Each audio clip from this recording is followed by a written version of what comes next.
Scores of thousands from across Virginia and around the country descended on the Capitol grounds in Richmond on Monday morning. One of the coldest days of the year, the crowds began arriving early so that they could find parking and make it through the long process of clearing through security. The jubilant crowd chanted, waved flags, and carried signs and banners. Their purpose? To tell Governor Ralph Northam and the Democratic-led state legislature that they will not accept any infringement of their God-given constitutionally protected right to keep and bear arms.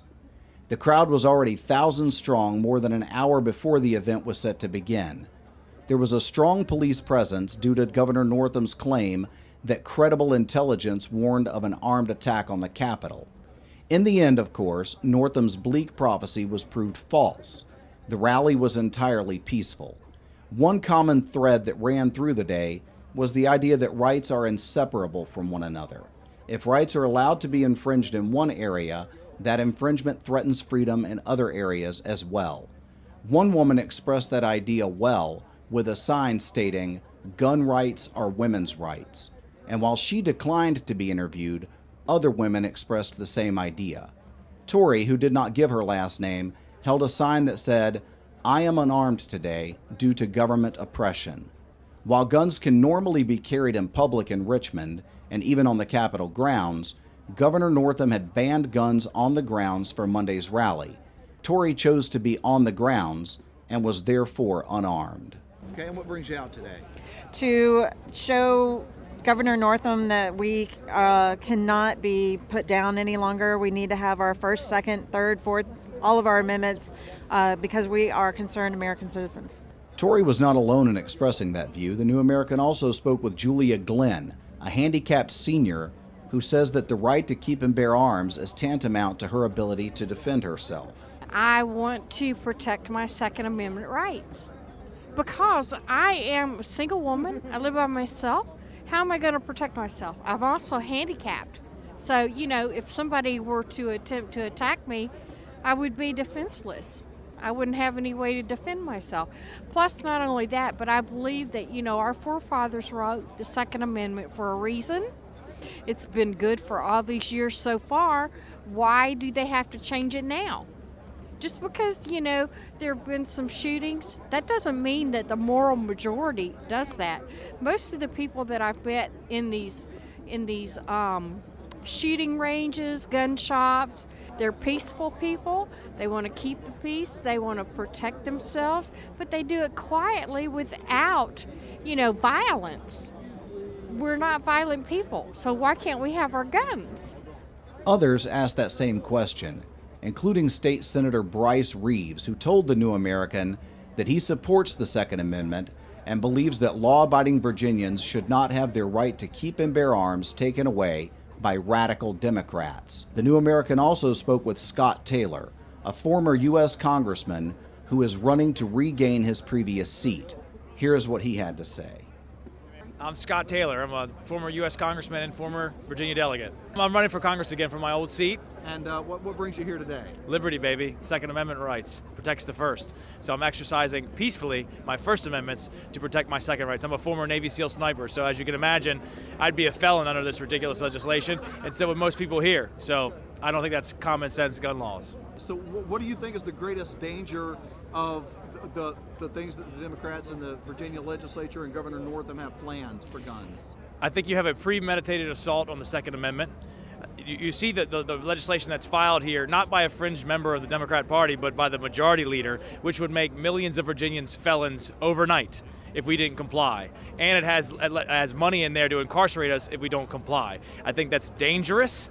I think it is 100% an attack and an assault on the Second Amendment rights of our country. And I was a Virginia delegate.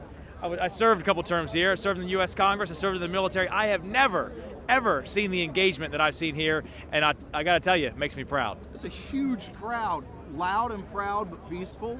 100% peaceful. You've had folks in every single town, every county, every city in this Commonwealth. Totally peaceful, without incident. Of course, you have the news and you have some headlines here that try to make it look like it's bad, that delegitimize everyday, common, law-abiding Virginians, and I think that's an assault on us personally, and certainly there's been an assault on our Second Amendment rights. Taylor echoed the sentiments of many Virginians at the rally. Well, there's some new laws being proposed, being talked about at the state capitol. We thought we'd come out here and make sure the governor sees a whole lot of people that don't care for those laws, don't want them passed.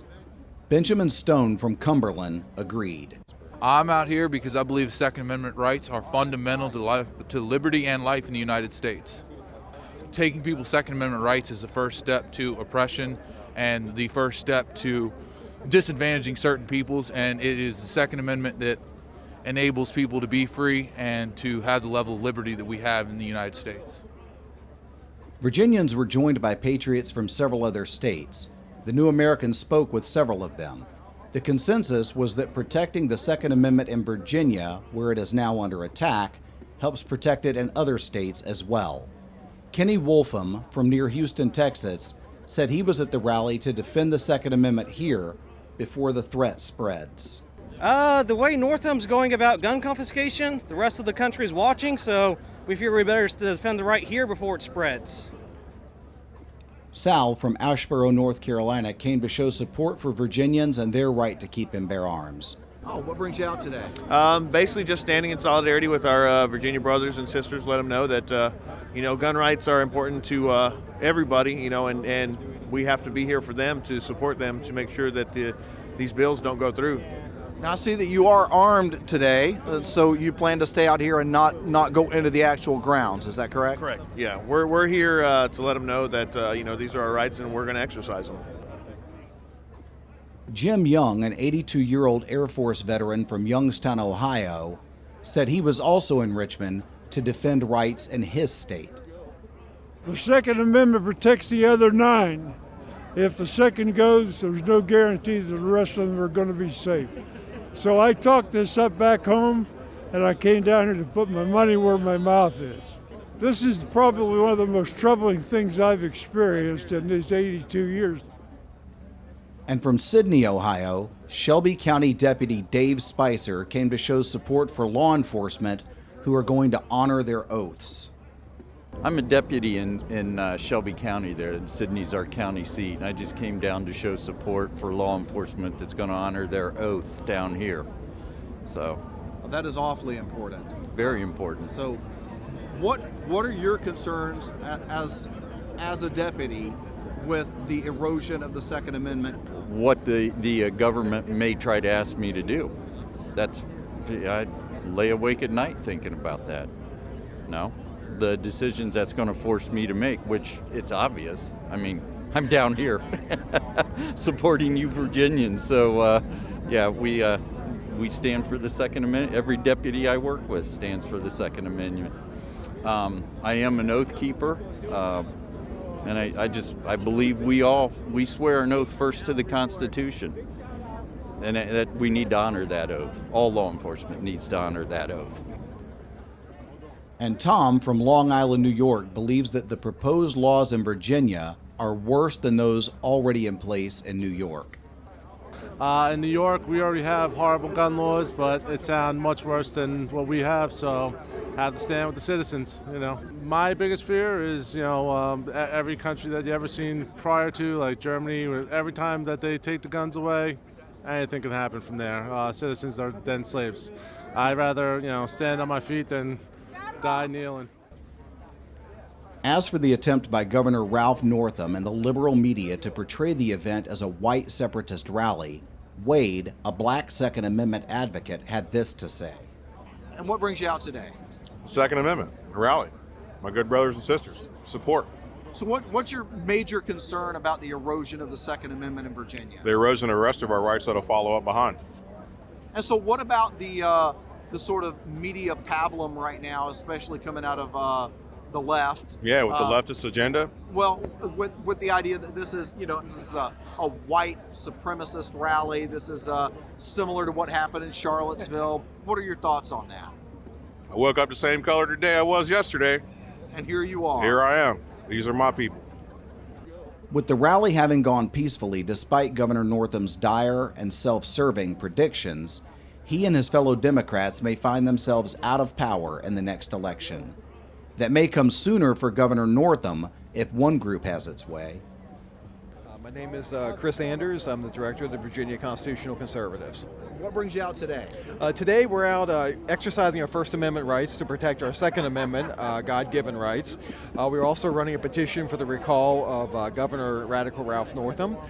We have about 60,000 signatures. Right now we need 402,000. So with 402,000 signatures, what would happen? What would happen in Virginia, we don't have a recall election. We have a recall trial. He would go before the circuit court initially to be tried for his violation of Section 13 of the Virginia State Constitution, which is the right to keep and bear arms. At 402,000, of course, we have a lot of data searching to make sure everybody's a registered Virginia voter. We have a lot of work to do with that. But as far as once we reach the 402, then we'll move the file with the circuit court. What are you seeing from the crowd today? Like you say, you've got about 60,000. Signed, yes, but we have it online as well at virginiaconservatives.net. But we had a lot online. We have a lot here. We're running out. We had enough clipboards for 30,000 people. We're about halfway through right now. We're a very peaceful crowd, very friendly crowd. The governor did everything he could to intimidate everybody by moving in as much heavy equipment as he possibly could. That wasn't for public safety. That's just to intimidate patriots from coming out today. This is C. Mitchell Shaw reporting for The New American from peaceful, patriotic Richmond, Virginia.